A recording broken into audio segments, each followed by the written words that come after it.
Hello दोस्तों, Shashi sir YouTube channel में आप सभी का स्वागत है। आज हम लोग सी टेट 2024 के लिए हम लोग सीडीपी के 30 महत्वपूर्ण क्वेश्चन देखने वाले हैं, जो प्रीवियस ईयर क्वेश्चन हैं। ये क्वेश्चन प्रीवियस ईयर क्वेश्चन हैं, परीक्षाओं में बार बार पूछे जाने वाले क्वेश्चन हैं, तो इनको ध्यानपूर्वक देखिएगा।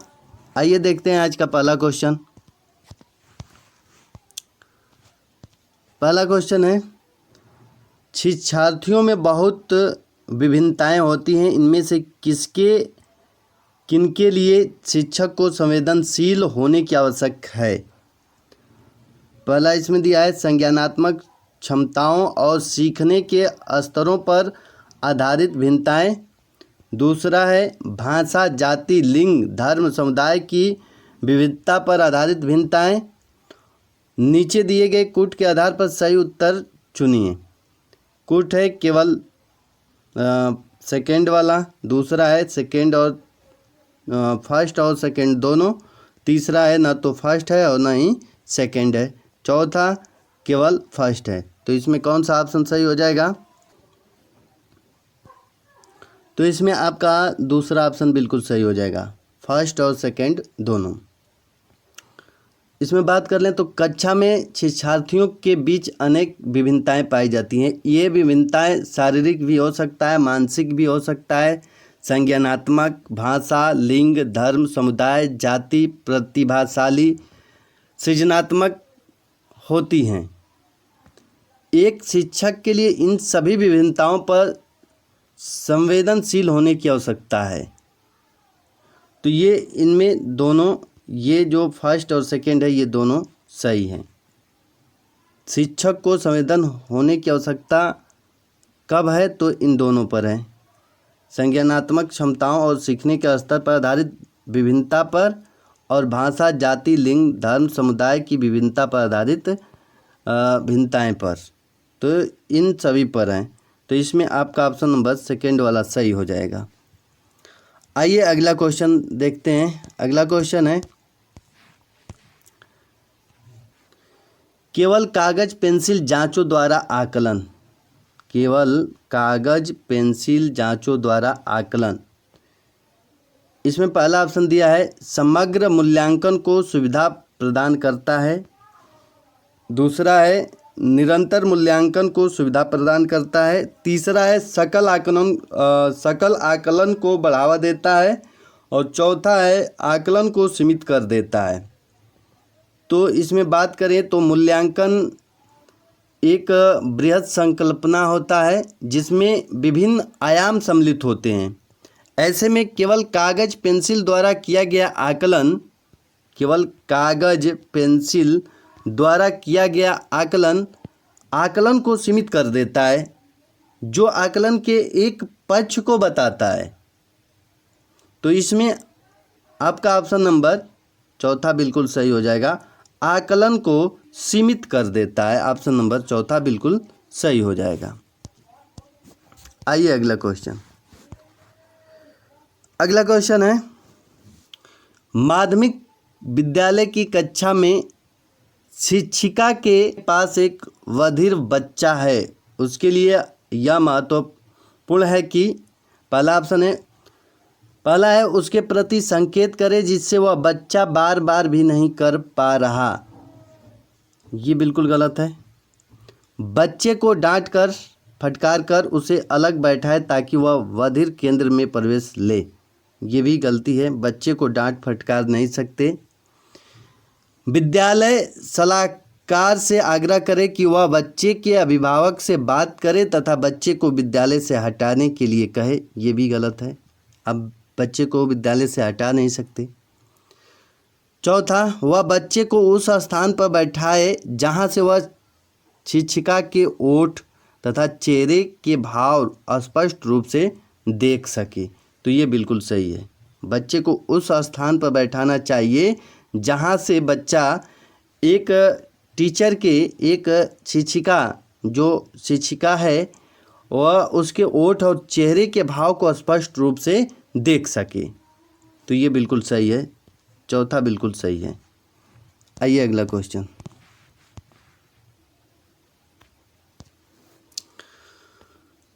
एक शिक्षक समाज के वंचित वर्ग के बच्चों की आवश्यकताओं को प्रभावपूर्ण तरीके से पूरा कर सकता है। पहला ऑप्शन, उन्हें कक्षा कक्ष में अलग स्थान पर बैठाकर ताकि वे अन्य बच्चों से मेल जोल न करें, बिल्कुल गलत हो जाएगा।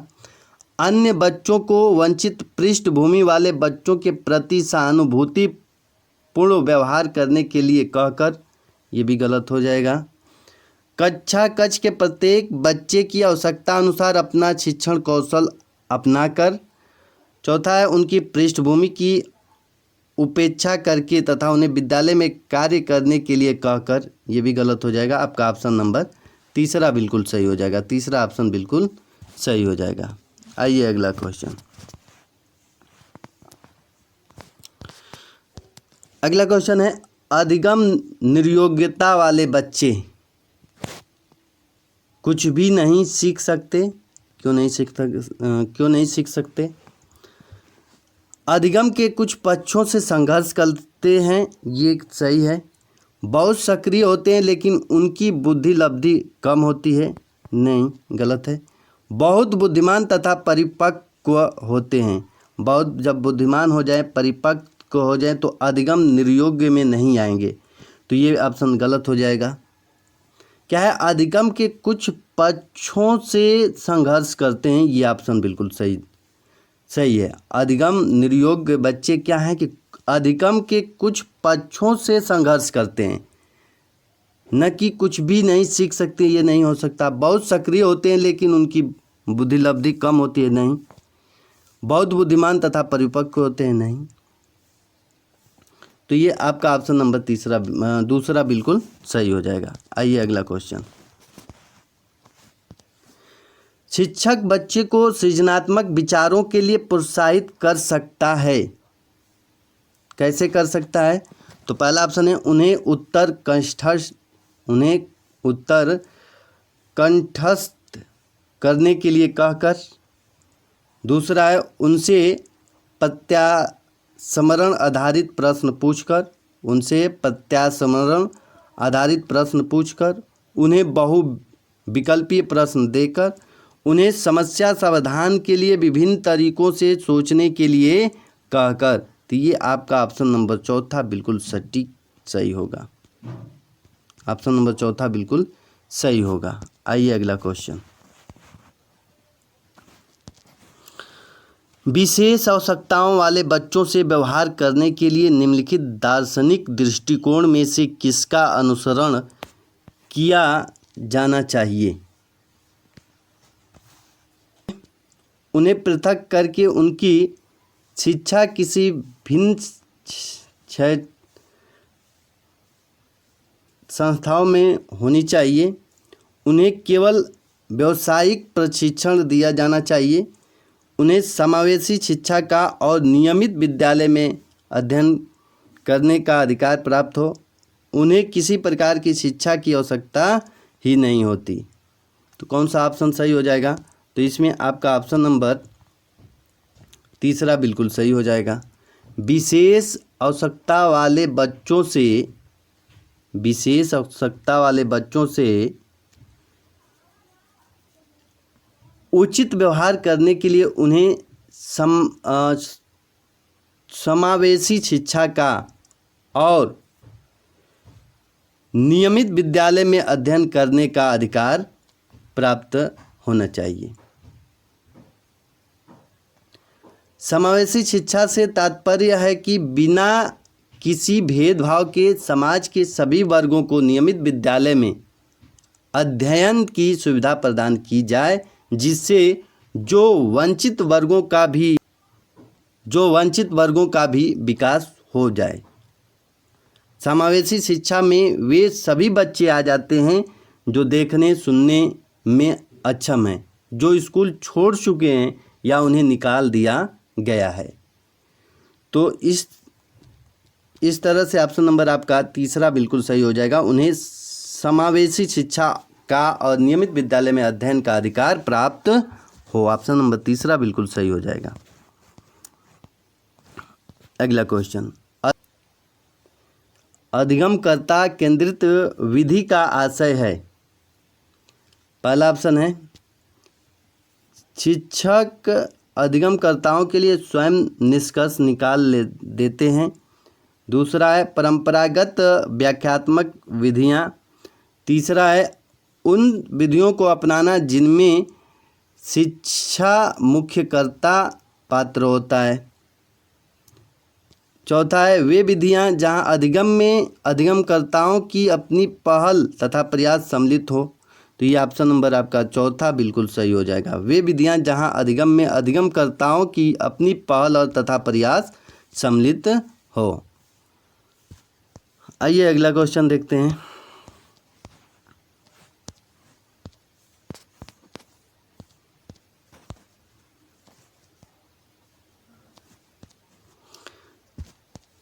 निम्नलिखित में से कौन सा एक सीखने के लिए प्रमुख है? सीखने के लिए प्रमुख है तो इसमें बात करें तो अर्थ निर्माण सीखने का एक वैज्ञानिक तरीका है। अनुबंधन, रटकर याद करना,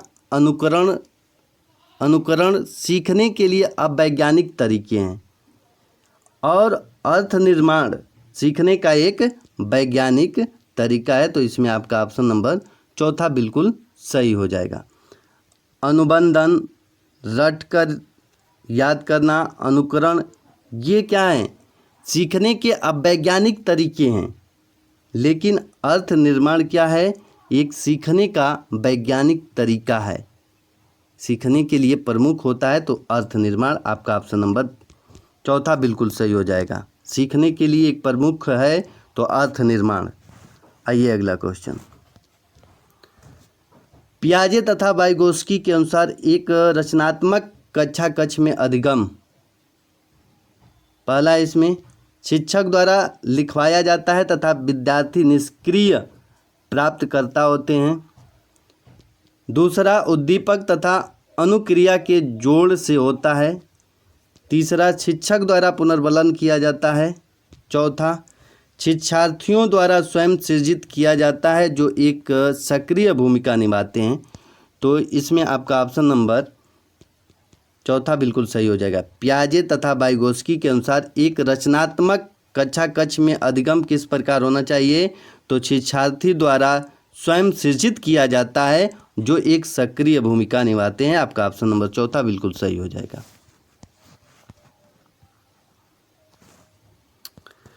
अगला क्वेश्चन, निम्नलिखित में से कौन सा आधारभूत सहायता का एक अच्छा उदाहरण है जिसका आशय है समस्या समाधान को तब तक सिखाना जब तक शिक्षार्थी स्वयं न कर सके? तो आधारभूत सहायता शिक्षक का एक विशिष्ट गुण होता है। यह शिक्षार्थी के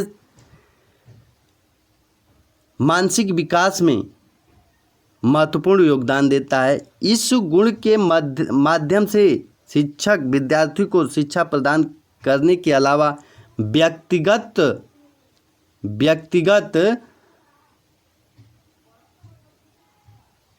रूप से प्रोत्साहित भी करता है।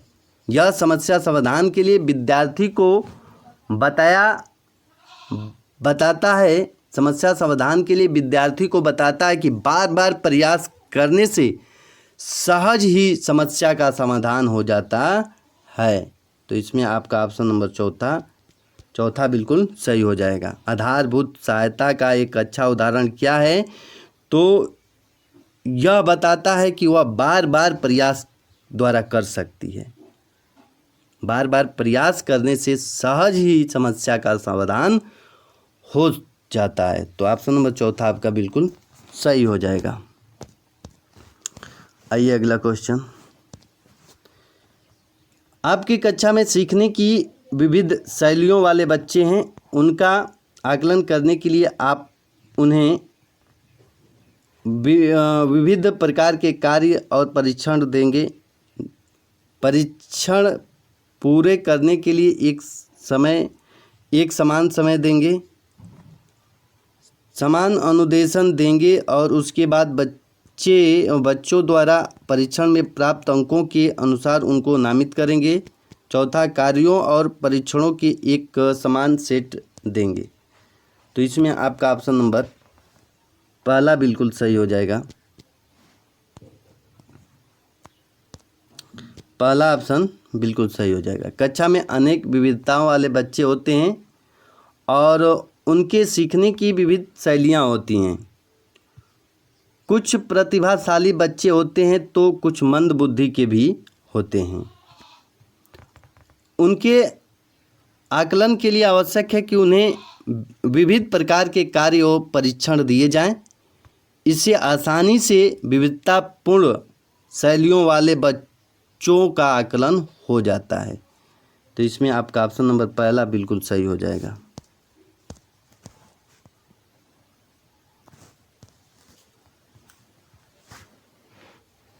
आजकल बच्चों की गलत धारणाओं को वैज्ञानिक धारणाएं कहने की एक प्रवृत्ति है। इसे कहा जा सकता है, क्या कहा जा सकता है? तो बच्चों की गलत धारणाओं को वर्तमान में वैकल्पिक धारणाएं कहने की प्रवृत्ति प्रचलन है। वैकल्पिक धारणाएं कहने का तात्पर्य यह पहचानना कि बच्चों की अपनी एक अलग सोच हो सकती है जो प्रौढ़ की सोच से अलग भी हो सकती है। तो इसमें आपका ऑप्शन नंबर चौथा बिल्कुल सही हो जाएगा। पहचानना कि बच्चे सोच सकते हैं और उनकी सोच प्रौढ़ से भिन्न हो सकती है। तो आपका ऑप्शन नंबर चौथा बिल्कुल सही हो जाएगा। अगला क्वेश्चन, निम्नलिखित में से कौन सा एक माध्यमिक विद्यालय की कक्षा कक्ष में शिक्षक की भूमिका का सर्वोत्तम उचित वर्णन करता है? तो माध्यमिक विद्यालय की कक्षा कक्ष हेतु यह आवश्यक है कि शिक्षक की भूमिका चर्चाओं के अवसर उपलब्ध कराने की है। तो इसमें आपका ऑप्शन नंबर पहला बिल्कुल सही हो जाएगा। चर्चाओं के अवसर उपलब्ध कराना। एक माध्यमिक विद्यालय की कक्षा कक्ष की में शिक्षक की भूमिका का सर्वोत्तम उचित वर्णन चर्चाओं के अवसर उपलब्ध कराना। आपका ऑप्शन नंबर पहला बिल्कुल सही हो जाएगा।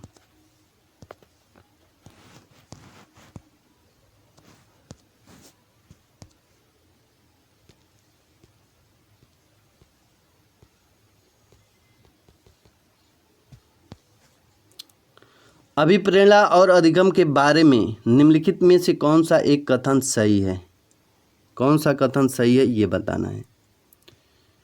तो वुडवर्थ ने अधिगम को परिभाषित करते हुए कहा है कि नवीन ज्ञान तथा नवीन प्रक्रियाओं को अर्जन करने की प्रक्रिया ही अधिगम प्रक्रिया है और यह केवल तभी प्रभावी होता है जब शिक्षार्थियों में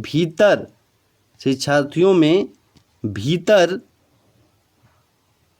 प्रेरणा हो तथा सीखने की अंतर्निहित इच्छा हो। तो इसमें आपका ऑप्शन नंबर पहला बिल्कुल सही हो जाएगा। अधिगम केवल तभी प्रभावी होता है जब शिक्षार्थियों में भीतरी प्रेरणा हो, सीखने की अंतर्निहित इच्छा हो। तो इसमें आपका पहला ऑप्शन बिल्कुल सही हो जाएगा। अगला क्वेश्चन,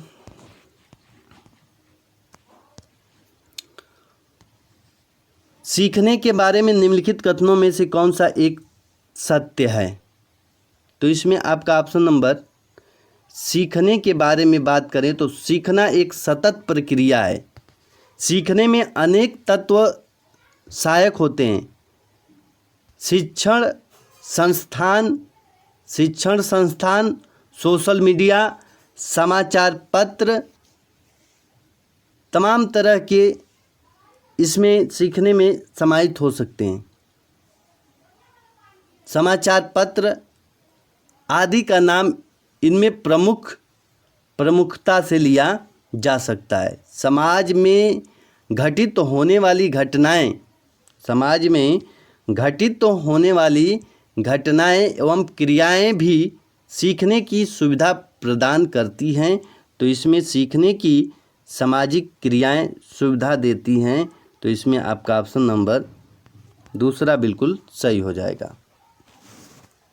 आइए अगला क्वेश्चन। निम्नलिखित में से कौन सी एक महत्वपूर्ण गतिविधियां बच्चों को सीखने के लिए सक्षम बनाती है?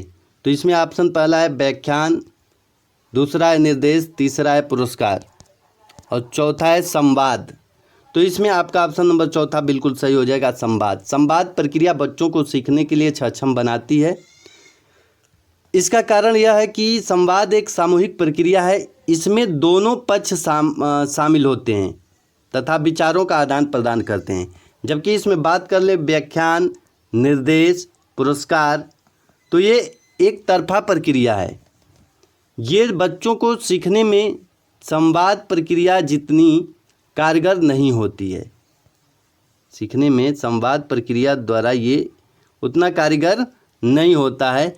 बाकी संवाद इसमें आपका ऑप्शन नंबर बिल्कुल सही हो जाएगा। संवाद ऑप्शन बिल्कुल सही हो जाएगा। विकास के बारे में निम्नलिखित में से कौन सा एक कथन सही है? तो इसमें आपका ऑप्शन नंबर ए बिल्कुल सही हो जाएगा। विकास भिन्न व्यक्तियों में भिन्न गति से होता है। ऑप्शन नंबर पहला बिल्कुल सही हो जाएगा। मध्य बचपन अवधि है। मध्य बचपन अवधि है।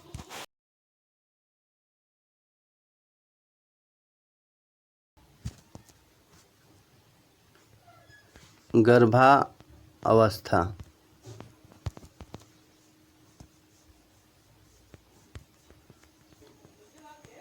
गर्भाधान से जन्म तक। शैशवावस्था जन्म से 5 वर्ष तक। बाल्यावस्था 5 वर्ष से 12 वर्ष। किशोरावस्था 12 से 18 वर्ष। बच्चों की मध्य बचपन अवधि बाल्यावस्था के अंतर्गत 6 वर्ष से 11 वर्ष के बीच आ जाती है। तो इसमें आपका ऑप्शन नंबर दूसरा बिल्कुल सही हो जाएगा। ऑप्शन नंबर दूसरा बिल्कुल सही हो जाएगा। मध्य बचपन अवधि 6 वर्ष से 11 वर्ष। ऑप्शन नंबर दूसरा बिल्कुल सही हो जाएगा। गर्भावस्था गर्भधान से जन्म तक। शैशवावस्था जन्म से 5 वर्ष। बाल्यावस्था 5 से 12। किशोरावस्था 12 से 18 वर्ष तक।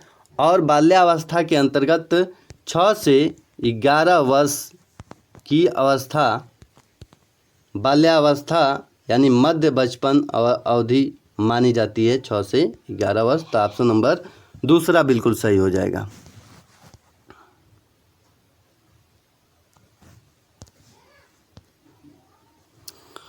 किसी व्यक्ति को आकार देने में वातावरण के घटकों की कोई भूमिका नहीं होती है, क्योंकि प्रत्येक व्यक्ति की वृद्धि उसकी आनुवंशिक संरचनाओं से निर्धारित होती है। यह कथन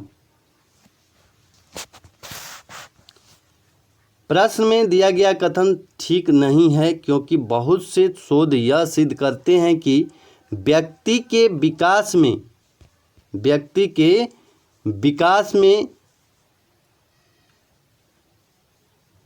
के विकास में वातावरण का बहुत बड़ा योगदान होता है।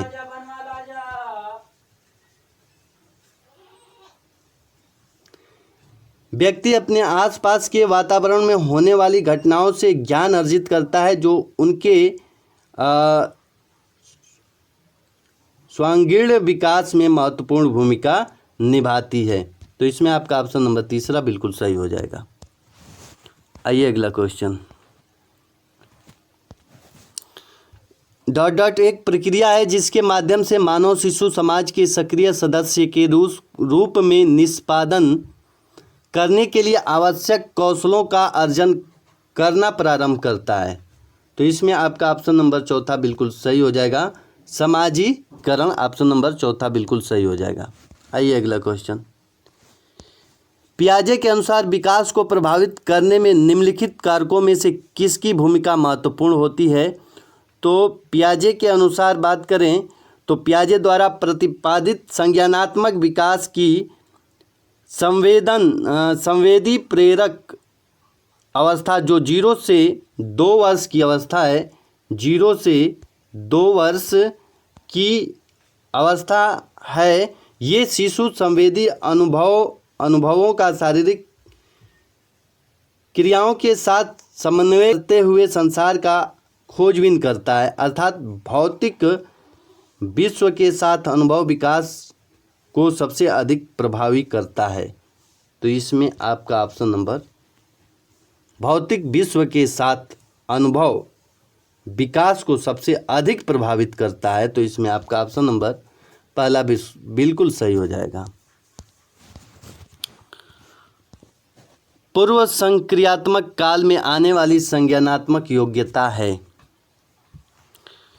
संज्ञानात्मक विकास के दूसरे काल पूर्व संक्रियात्मक काल में बालक स्वकेंद्रीय न होकर दूसरे के संपर्क से ज्ञान अर्जित करता है, तो इसमें आपका ऑप्शन नंबर दूसरा बिल्कुल सही हो जाएगा। दूसरे के दृष्टिकोण को समझने की योग्यता। अगला क्वेश्चन, निम्नलिखित में से किस एक जोड़े का मिलान ठीक हुआ है, किसका मिलान सही हुआ है, तो इसमें पहला ऑप्शन ही सही हो जाएगा। अच्छा लड़का अच्छी लड़की अभिविन्यास अच्छा बनकर कोई स्वीकृति प्राप्त करता है, तो ऑप्शन नंबर पहला बिल्कुल सही हो जाएगा। वाइगोस्की की संतुष्टि के अनुसार बच्चों की व्यक्तिगत वाक की संकल्पना, दूसरा ऑप्शन बिल्कुल सही हो जाएगा। स्पष्ट करती है कि बच्चे अपने ही कार्यों के निर्देशन के लिए भाषा का उपयोग करते हैं।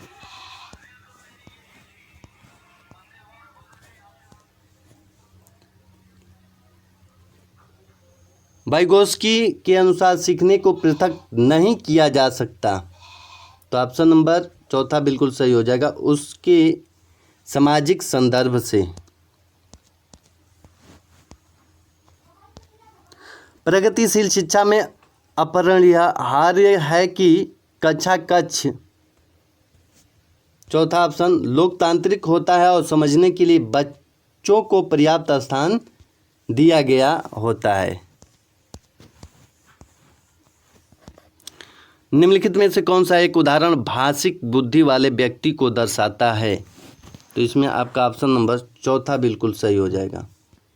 शब्दों के अर्थ क्रम तथा भाषा के विविध प्रयोगों के प्रति संवेदनशीलता, ऑप्शन नंबर चौथा बिल्कुल सही हो जाएगा। भाषा विचार की अभिव्यक्ति के लिए किसी समाज द्वारा स्वीकृत जिन ध्वनि संकेतों का व्यवहार होता है उन्हें भाषा कहते हैं। भाषा हमारी विचार प्रक्रिया को प्रभावित करती है, तो आपका ऑप्शन नंबर दूसरा बिल्कुल सही हो जाएगा।